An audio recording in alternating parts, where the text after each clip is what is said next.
Hey everyone, welcome to Long Arm Wednesday. I'm Laura Lynn of the Mama Pop Quilt Shop, and we're very happy to see you here today. We're working on the scrappy double wedding ring that we have recently just finished up on our live stream. I've got some rows already and some rows yet still to go. So we're going to do this one. You can see how I was stitching it out. I didn't necessarily choose an edge to edge. I kind of chose a circular pattern that I can put in here and then overlap and then overlap and overlap in each corner sort of ring. I like it. I think it suits it, and that's what's going on because I've already done 2 rows with it. Okay, so I have, you will see as the software, I have it clicked out to be draw the boundary, and of course I'm going to follow my boundary as this circle right here, and then the next circle is going to go around this way, and so on and so forth. So let's just click that out. Okay, and a very nice, pretty light green thread. And yeah, some of my intersections are a little bumpy. Oh well, it's okay, I learned something. Okay, so that's that one. Now we're going to go over here and click this other circle out. I had a lot of fun putting it together. I really did. And there's lots of very fun fabrics in here. And I had the linen thread in my hand, but for some reason I just thought, you know what? I'm going to use green. And that's what I did.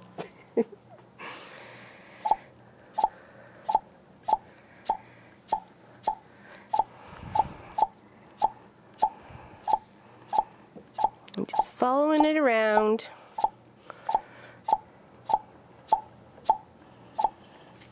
Okay. And this also tells you up on the screen, as you can see with those little squares, those represent 1 inches. But you can see that it pretty much the tops of these are all in the same row. Like they're all on the same line. You know it's even. If you got anything that was starting to curve, you could see that. You can go back, maybe tweak it up a little bit, redo your base stitches on the side, that sort of thing. It gives you a chance to play with it as well, right? You know, as we know, it's circular fabric, so. Or fabric with a curve.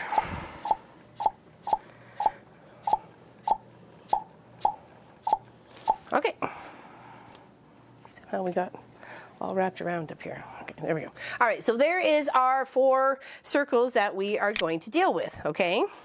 All right. Now I'm going to move this over here, and I'm going to go over to the software and just take up on my screen here. And I know the size I want to use. First I'm going to exit the drawing, because in Quilt Group 1, there's the first row, and in Quilt Group 2, there's the second row. So I can just pretty much take any one of these, do a copy, because I know it's pretty much the same size I need it to be, and go and paste. And then I just line it up. And I go, yeah, that looks like it's going to fit in that circle just fantastically. Select it again, make it so it's unsewn, which is black instead of red, because obviously in those previous groups, it was sewn out, so it was finished out, so it was red, right? So now I'm just going to take this and copy and paste it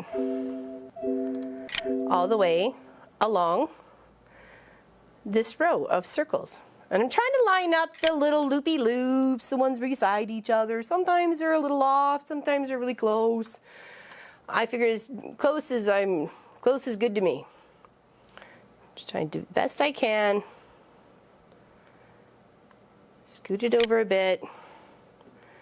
And one more. Just try to aim it. And of course you can tweak each side if you need to, that sort of thing. All right, so now I'm going to say, all right, I like that. It's going to go where I need it to go. It looks pretty even.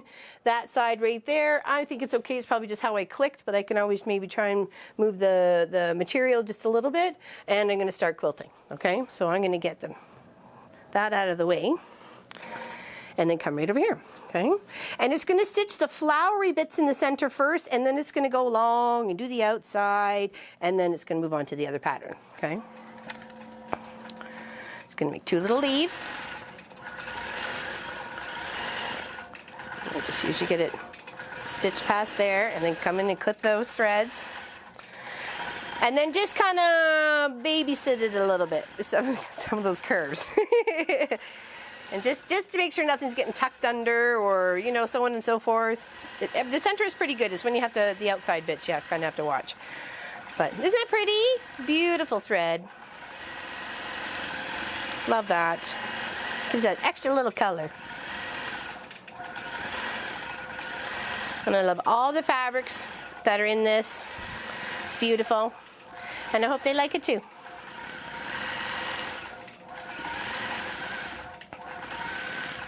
Very pretty flower. And in no time at all, I'll have this finished up. So, because we've already got 8 of them done, this will be a couple more ready to go.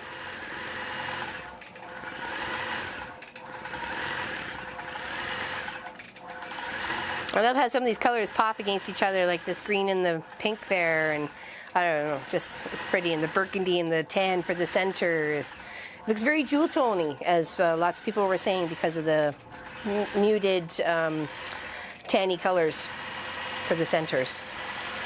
Made all the colors that I was choosing for the collage of the scrappy make them nice and bright.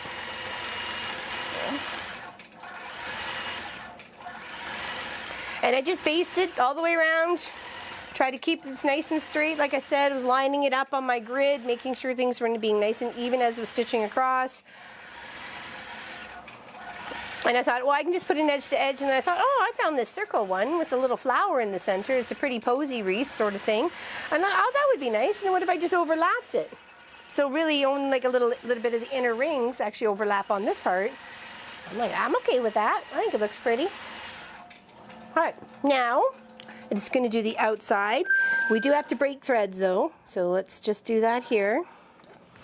And it's going to go to the outside. It's going to pop up over here. Okay, and then we put the thread from the bottom to the top, hold both threads as it's going along. And it'll putter across this way. There we go. Like I said, some of those little intersections are a little busy. But I think for my first double wedding ring, I think it turned out really, really nice. And I'm sure Uncle Bob and Auntie Dawn are happy to accept it as a new one. A new project.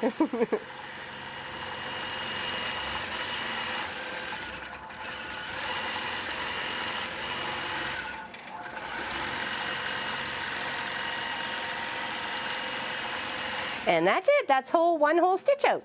Okay? That's what's going to go in each circle. So then it's going to move over to the next position, would be in the next circle. Hit the OK button. And then it's going to move and start the other stitch out.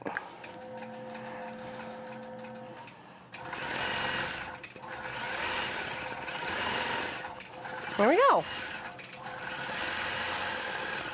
Beautiful. And I like how the flowers are placed right across the scrappy. Like, so you're getting a green and purple flower, and you're getting an orange and, you know, other multicolored flower here, and you're getting a pink and gray flower, or pink and tan flower. You know what I mean? I just think it's really kind of neat. I like the color play on it as it was stitching out. I'm like, oh, that looks a good position. It's like there are all sorts of fun flowers. This one, another orange and purple flower, right? It's pretty. So hopefully you got a chance to watch our Jacob's Ladder for the weekend live stream on Sunday. It's their black and white. Very easy block to put together. It's a 4-patch and a half square triangle, and it makes this beautiful, beautiful big block of a Jacob's Ladder. So hopefully you guys get a chance to either watch the video and even partake. We've got a few people who are just kind of sewing along with me, and I think that's fantastic. I think it's really awesome. It made me smile from the inside out. So thank you. And post your pictures on our Mafia group. And remember, you got to answer the questions for the Mafia group, but we're not letting you in. Nope, got to answer them. We need to know. We're a need to know kind of people. Oh, look. I'll have to fix that. It's that tiny little seam rip. Ah, cry. It's okay. I'd film there'd be one. I can fix that afterwards. To the needle and thread. I tried to go over all of them actually, and I thought I had them all. There was like 2 or 3 that I managed to, wasn't quite on the curve or just came a little short or something, so I tried to get them all, but I didn't. And there we go. So we'll do one more of the flower on the outside stitch out, and that is how this is going to get finished up. And I'll show you when it's done. And of course, I got this beautiful brown, kind of marbly toned backing. I liked it instead of the gray flannel. I don't know, for some reason the gray flannel just looked not necessarily weird, but I don't know, just didn't look right. So I thought I'd grab a little bit more of the brownie tones, pop some darker colors on there, you know, very, very masculine as well as feminine with the colors. So very pretty. And there's some I realized were side by side, like these two. Oh well. That wasn't what I was aiming for, but it happens. And same with these 2 greens. I didn't really want them opposite each other, but they are now. I think in the whole scheme of things, nobody's really going to care. Only me. And that's not really going to matter because it's not even going to be here. All right, there we go. That is what's going to happen for the rest of today, so I can get this beautiful project finished, and then I am going to do a scrappy binding for it. It may not be tiny little pieces like this. It'll be little strips and stuff like that. So thank you very much for watching and liking and subscribing and checking us out on Patreon. We really, really appreciate it. Have yourself a fantastic day, and we'll see you on Weekend Project. Take care, everybody. Bye-bye.